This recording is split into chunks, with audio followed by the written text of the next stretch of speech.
the song is the most pleasurable minutes of that hour. It was the most pleasurable minutes of that hour that we could remember. Our memories weren't that good.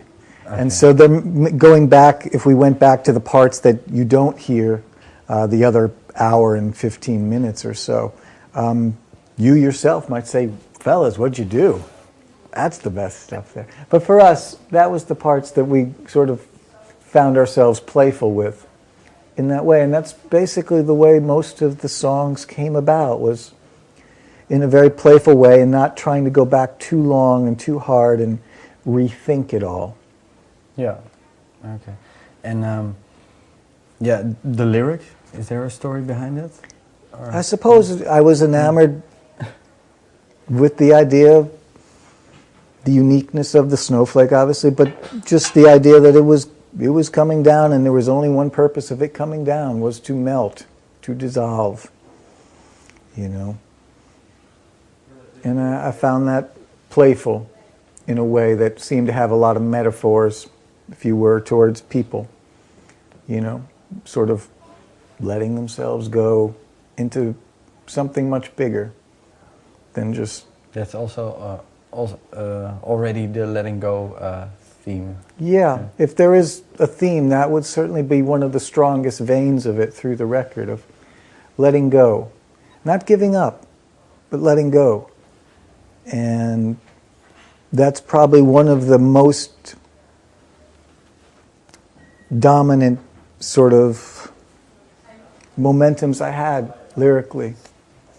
Maybe because that's what was going on inside of me to a degree, or that's what I interpreted it as. Yeah, but what you're saying is that letting go is not a bad thing, maybe even a release or something like that? I think it's the only thing. It happens to all of us. Regardless of how hard you hold on. It's a process. It's not something that you can sort of deny. You can maybe delay it a bit, but eventually that happens. It happens to everything in nature. It happens to the cosmos. Big bang, expands back. Big bang, back and forth. And so that letting go, for me, seemed to, you know, somewhat just keep sort of spinning around in the mind, so to speak, lyrically, even in ways that I really wasn't so conscious of at the time. Yeah. It's interesting the way it works sometimes. The eye cannot see itself.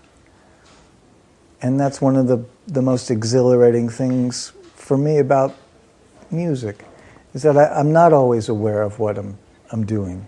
Even if I try to trick myself sometimes that I am, I'm not always. Is it also that sometimes you make up like images and then later you're thinking, oh, that means that could mean this or that? Or usually it's pointed out to me at a later point. Most people, when they give their observations about the lyrics or about songs, are always sort of coming at it, well, this is what I think, Jonathan. But oftentimes there's a lot more insight in what they have to say than musicians give them credit for. You know, it's easy for most musicians to say, oh yeah, a fan said this, or a journalist had this to say, and be dismissive of it.